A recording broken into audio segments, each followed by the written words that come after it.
ओम शांति। आज 6 नवंबर 2024 के साकार मधुर महावाक्य हैं मधुबन से। मीठे बाप दादा जी ने कहा, मीठे बच्चे, बाबा की दृष्टि हद और बेहद से भी पार जाती है। तुम्हें भी हद हद यानी कि सतयुग और बेहद यानी कि कलयुग से पार जाना है। प्रश्न है, ऊंच से ऊंच ज्ञान रत्नों की धारणा किन बच्चों को अच्छी होती है? उत्तर है, जिनका बुद्धि योग एक बाप के साथ है, पवित्र बने हैं, उन्हें इन रत्नों की धारणा अच्छी होगी। इस ज्ञान के लिए शुद्ध बर्तन चाहिए। उल्टे सुलटे संकल्प भी बंद हो जाने चाहिए। बाप के साथ योग लगाते लगाते बर्तन सोना बने, तब रत्न ठहर सके। कहते हैं ना कि शेरनी का दूध सोने के बर्तन में ही ठहरता है। तो ये ज्ञान अमृत सिर्फ शुद्ध बुद्धि में ही ठहर सकते हैं, और बुद्धि शुद्ध बनती है उस परमात्मा की याद से। ओम शांति। मीठे मीठे रूहानी बच्चों को रूहानी बाप बैठ रोज रोज समझाते हैं। ये तो समझाया है बच्चों को ज्ञान, भक्ति और वैराग्य का ये सृष्टि चक्र बना हुआ है। बुद्धि में ये ज्ञान रहना चाहिए, तुम बच्चों को हद और बेहद से पार जाना है। बाप तो हद और बेहद से पार है, उनका भी अर्थ समझना चाहिए ना। रूहानी बाप बैठ समझाते हैं। ये भी टॉपिक समझानी है कि ज्ञान, भक्ति पीछे है वैराग्य। ज्ञान को कहा जाता है दिन, जबकि नई दुनिया है, उसमें ये भक्ति अज्ञान है नहीं, वो है हद की दुनिया। क्योंकि वहां बहुत थोड़े होते हैं, फिर आहिस्ते आहिस्ते वृद्धि होती है। आधा समय बाद भक्ति शुरू होती है। वहां संन्यास धर्म होता ही नहीं। संन्यास व त्याग होता नहीं। फिर बाद में सृष्टि की वृद्धि होती है। ऊपर से आत्माएं आती जाती हैं। यहाँ वृद्धि होती रहती, हद से शुरू होती है, बेहद में जाती है। बाप की तो हद और बेहद से पार दृष्टि जाती है। जानते हैं हद में कितने थोड़े बच्चे होते हैं, फिर रावण राज्य में कितनी वृद्धि हो जाती है। अब तुमको हद और बेहद से भी पार जाना है। सतयुग में कितनी छोटी दुनिया है, वहां संन्यास व वैराग्य आदि होता नहीं। बाद में द्वापर से लेकर फिर और धर्म शुरू होते हैं। संन्यास धर्म भी होता है, जो घर बार का संन्यास करते हैं। सबको जानना तो चाहिए ना, उनको कहा जाता हठ योग और हद का संन्यास। सिर्फ घर बार छोड़ जंगल में जाते हैं। द्वापर से भक्ति शुरू होती है। ज्ञान तो होता ही नहीं। ज्ञान माना सतयुग, त्रेता, सुख। भक्ति माना अज्ञान और दुख। ये अच्छी रीति समझाना होता है। फिर दुख और सुख से पार जाना है। हद बेहद से पार। मनुष्य जांच करते हैं ना, कहाँ तक समुद्र है। आसमान है। बहुत कोशिश करते हैं, परंतु अंत पा नहीं सकते हैं। एरोप्लेन में जाते हैं, उसमें भी इतना तेल चाहिए ना, जो फिर वापस भी लौट सके। बहुत दूर तक जाते हैं, परंतु बेहद में जा नहीं सकते, हद तक ही जाएंगे। तुम तो हद, बेहद से पार जाते हो। अभी तुम समझ सकते हो, पहले नई दुनिया में हद है। बहुत थोड़े मनुष्य होते हैं, उसको सतयुग कहा जाता है। तुम बच्चों को रचना के आदि, मध्य, अंत की नॉलेज होनी चाहिए ना। ये नॉलेज और कोई में है नहीं, तुमको समझाने वाला बाप है। जो बाप हद और बेहद से पार है, और कोई समझा ना सके। रचना के आदि, मध्य, अंत का राज समझाते हैं। फिर कहते इससे पार जाओ, वहां तो कुछ भी रहता नहीं। कितना भी दूर जाते हैं, आसमान ही आसमान है। इनको कहा जाता है हद, बेहद से पार। कोई अंत नहीं पा सकते, कहेंगे बेअंत। बेअंत कहना तो सहज है, परंतु अंत का अर्थ समझना चाहिए। अभी तुमको बाप समझ देते हैं। बाप कहते हैं, मैं हद को भी जानता हूँ, बेहद को भी जानता हूँ। फलाने फलाने धर्म, फलाने फलाने समय स्थापन हुए हैं। दृष्टि जाती है सत्युग की हद तरफ, फिर कलयुग के बेहद तरफ। फिर हम पार चले जाएंगे, जहां कुछ नहीं, सूर्य चांद के भी ऊपर हम जाते हैं। जहां हमारा शांति धाम, स्वीट होम है। यूं सतयुग भी स्वीट होम है, वहां शांति भी है, तो राज्य, भाग्य, सुख भी है। दोनों ही हैं। घर जाएंगे तो वहां सिर्फ शांति होगी, सुख का नाम नहीं लेंगे। अभी तुम शांति भी स्थापन कर रहे हो, और सुख शांति भी स्थापन कर रहे हो। वहां तो शांति भी है, सुख का राज्य भी है। मूल वतन में तो सुख की बात नहीं। आधा कल्प तुम्हारा राज्य चलता है।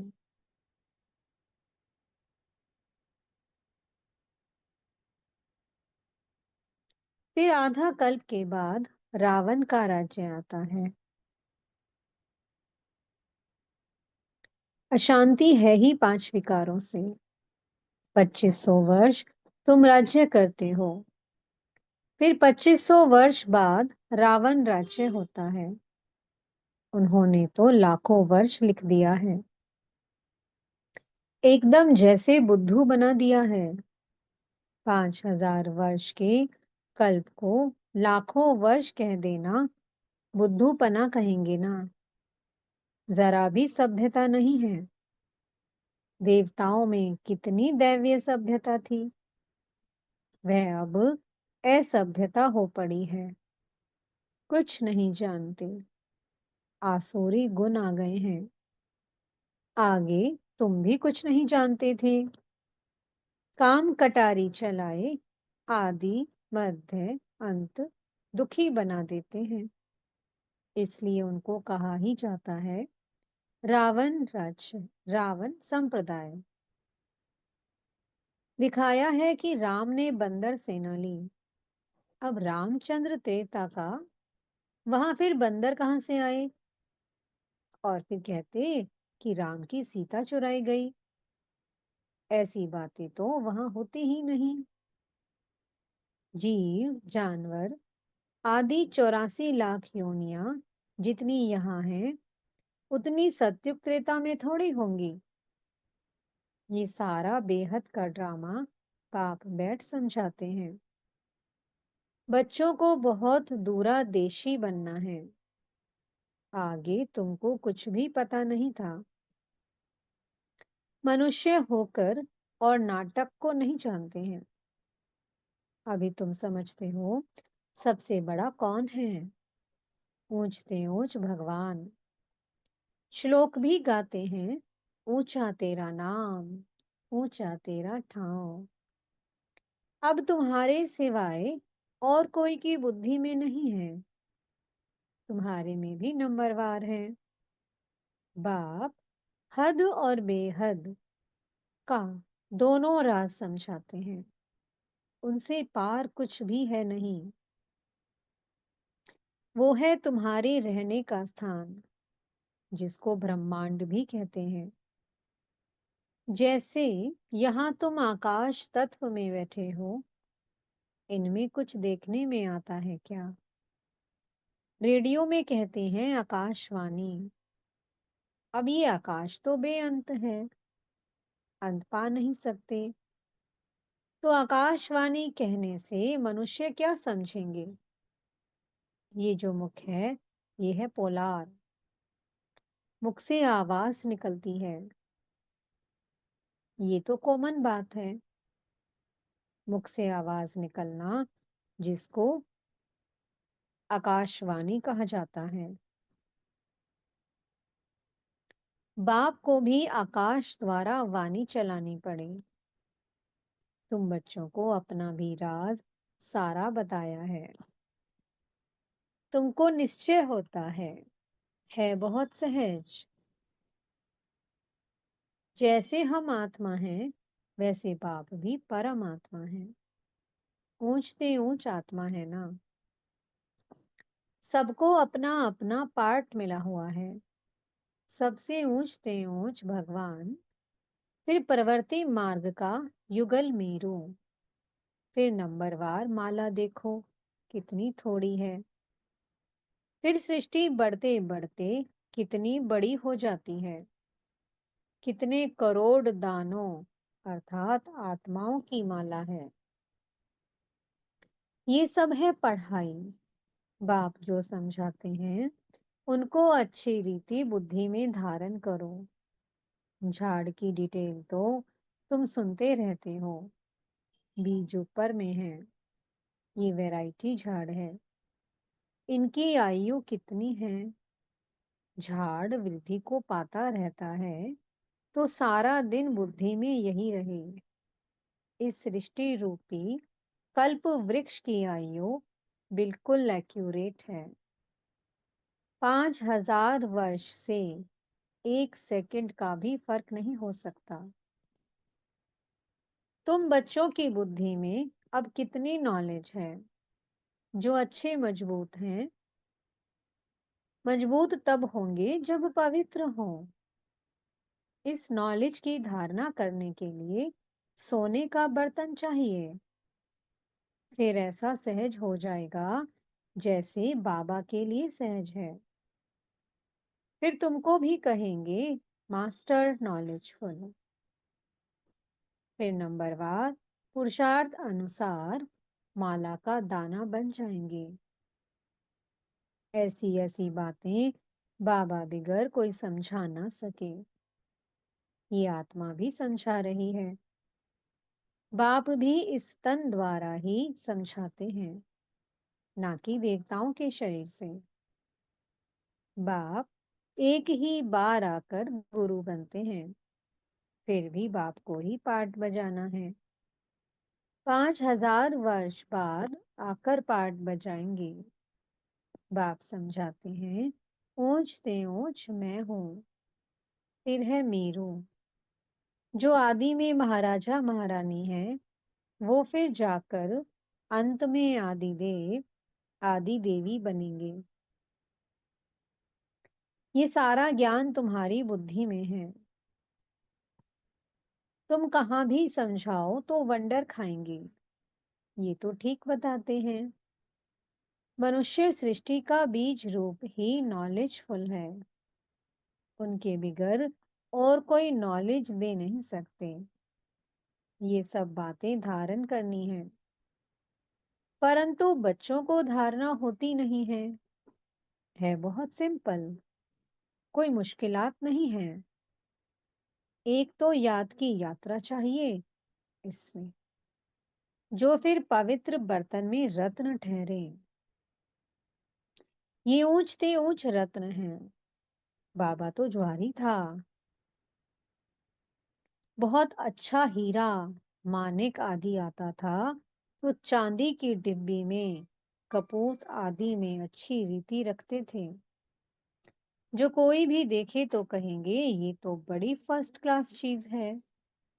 ये भी ऐसे है, अच्छी चीज अच्छे बर्तन में शोभती है। तुम्हारे कान सुनते हैं, उनमें धारणा होती है। पवित्र होगा, बुद्धि योग बाप से होगा, तो धारणा अच्छी होगी, नहीं तो सब निकल जाएगा। आत्मा भी है कितनी छोटी, उनमें कितना ज्ञान भरा हुआ है। कितना अच्छा शुद्ध बर्तन चाहिए, कोई संकल्प भी ना उठे। उल्टे सुल्टे संकल्प सब बंद हो जाने चाहिए। सब तरफ से बुद्धि योग हटाना है। मेरे साथ योग लगाते लगाते बर्तन सोना बना दो, जो रत्न ठहर सकें। फिर दूसरों को दान करते रहेंगे। भारत को महादानी माना जाता है। वह धन दान तो बहुत करते हैं, परंतु ये है अविनाशी ज्ञान रत्नों का दान। देह सहित जो कुछ है वह सब छोड़कर एक के साथ बुद्धि का योग रहे। हम तो बाप के हैं, इसमें ही मेहनत लगती है। एम ऑब्जेक्ट तो बाप बता देते हैं, पुरुषार्थ करना बच्चों का काम है। अब ही इतना उच्च पद पा सकेंगे। कोई भी उल्टा सुल्टा संकल्प व विकल्प ना आए। बाप ही नॉलेज का सागर, हद बेहद से पार है। सब बैठ समझाते हैं। तुम समझते हो बाबा हमको देखते हैं, परंतु हम तो हद बेहद से पार ऊपर चला जाता हूँ। मैं रहने वाला भी वहां का हूँ। तुम भी हद बेहद से पार चले जाओ। संकल्प विकल्प कुछ भी ना आए, इसमें मेहनत चाहिए। गृहस्थ व्यवहार में रहते कमल फूल समान बनना है। हथकाडे तिल यार्डे, हाथों से काम करते रहो और दिल कहाँ लगा रहे, बाबा में। गृहस्थी तो बहुत है, गृहस्थी जितना उठाते हैं उतना घर में रहने वाले बच्चे नहीं। सेंटर चलाने वाले, मुरली चलाने वाले भी नापास हो जाते हैं और पढ़ने वाले ऊंच चले जाते हैं। आगे तुमको सब मालूम पड़ता जाएगा। बाबा बिल्कुल ठीक बताते हैं। हमको जो पढ़ाते थे उनको माया खा गई। महारथी को माया एकदम हप कर गई है नहीं। मायावी ट्रेटर बन जाते हैं। विलायत में भी ट्रेटर बन पड़ते हैं ना। कहाँ कहाँ जाकर शरण लेते हैं। जो पावरफुल होते हैं उस तरफ चले जाते हैं। इस समय तो मौत सामने है ना, तो बहुत ताकत वाले पास जाएंगे। अभी तुम समझते हो बाप ही पावरफुल है। बाप है सर्वशक्तिमान। हमको सिखलाते सिखलाते सारे विश्व का मालिक बना देते हैं। वहां सब कुछ मिल जाता है। कोई अप्राप्त वस्तु नहीं होती जिसकी प्राप्ति के लिए हम पुरुषार्थ करें। वहां कोई ऐसी चीज होती नहीं जो तुम्हारे पास ना हो। सो भी नंबरवार पुरुषार्थ अनुसार पद पाते हैं। बाप बिगर ऐसी बातें कोई नहीं जानते, सब है पुजारी। भल बड़े बड़े शंकराचार्य आदि हैं, बाबा उन्हों की महिमा भी सुनाते हैं। पहले पवित्रता की ताकत से भारत को बहुत अच्छा थमाने निमित्त बनते हैं, सो भी जब सतो प्रधान होते हैं। अभी तो तमो प्रधान है, उनमें क्या ताकत रखी है। अभी तुम जो पुजारी थे, सो फिर पूज्य बनने का पुरुषार्थ कर रहे हो। अभी तुम्हारी बुद्धि में सारा ज्ञान है, बुद्धि में धारणा रहे और तुम समझाते रहो। बाप को भी याद करो, बाप ही सारे झाड़ का राज समझाते हैं। बच्चों को मीठा भी ऐसा बनने का है। युद्ध है ना, माया के तूफान भी बहुत आते हैं, सब सहन करना पड़ता है। बाप की याद में रहने से तूफान सब चले जाएंगे। हाथम ताई का खेल बताते हैं ना, मुलेरा डालते थे, माया चली जाती थी। मुलेरा निकालने से ही माया आ जाती थी। छुई मुई होती है ना, हाथ लगाओ तो मुरझा जाते हैं। माया बड़ी तीखी है, इतना उच्च पढ़ाई पढ़ते पढ़ते बैठे बैठे गिरा देती है। इसलिए बाप समझाते रहते हैं, अपने को भाई भाई समझो, तो फिर हद बेहद से पार चले जाएंगे। शरीर ही नहीं तो फिर दृष्टि कहाँ जाएगी। इतनी मेहनत करनी है, सुनकर फा नहीं हो जाना है। कल्प कल्प तुम्हारा पुरुषार्थ चलता है और तुम अपना भाग्य पाते हो। बाप कहते हैं पढ़ा हुआ सब भूलो, बाकी जो कभी नहीं पढ़े हों वह सुनो और याद करो। उनको कहा जाता है भक्ति मार्ग। तुम राज ऋषि हो ना, जटाएं खुली हो और मुरली चलाओ। साधु संत आदि जो सुनाते हैं वो सब है मनुष्यों की मुरली, ये है बेहद के बाप की मुरली। सत्युग त्रेता में तो ज्ञान के मुरली की दरकार ही नहीं, वहां न ज्ञान की न भक्ति की दरकार है, क्योंकि हर आत्मा सदगति में है। ये ज्ञान तुमको मिलता है इस संगम युग पर, और बाप ही देने वाला है। अच्छा, मीठे मीठे से किलधे बच्चों प्रति माता पिता बाप दादा का याद प्यार और गुड मॉर्निंग। रूहानी बाप की रूहानी बच्चों को नमस्ते। हम रूहानी बच्चों की मीठे रूहानी बाप दादाजी को बहुत बहुत याद प्यार, गुड मॉर्निंग और नमस्ते। धारणा के लिए मुख्य सार है। पहला पॉइंट, बुद्धि में ज्ञान रत्नों को धारण कर दान करना है। हद बेहद से पार ऐसी स्थिति में रहना है जो कभी भी उल्टा सुल्टा संकल्प व विकल्प न आए। हम आत्मा भाई भाई हैं, यही स्मृति रहे।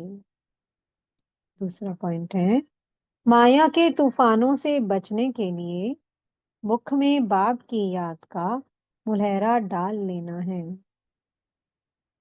सब कुछ सहन करना है, छुई मुई नहीं बनना है, माया से हार नहीं खानी है। मीठे सतगुरु जी वरदान दे रहे हैं, सदा एक के स्नेह में समाये हुए एक बाप को सहारा बनाने वाले सर्व आकर्षण मुक्त भव। जो बच्चे एक बाप के स्नेह में समाये हुए हैं, वे सर्व प्राप्तियों में संपन्न और संतुष्ट रहते हैं। उन्हें किसी भी प्रकार का सहारा आकर्षित नहीं कर सकता। उन्हें सहज ही एक बाप दूसरा न कोई ये अनुभूति होती है। उनका एक बाप ही संसार है। एक बाप द्वारा ही सर्व संबंधों के रस का अनुभव होता है।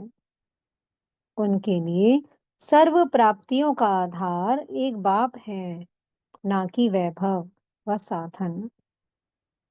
इसलिए वे सहज आकर्षण मुक्त हो जाते हैं। स्लोगन है, प्रकृति को पावन बनाना है तो संपूर्ण लगाव मुक्त बनो। ओम शांति। बहुत बहुत शुक्रिया प्यारे प्यारे हमारे मीठे मीठे बाप दादा जी का। ओम शांति।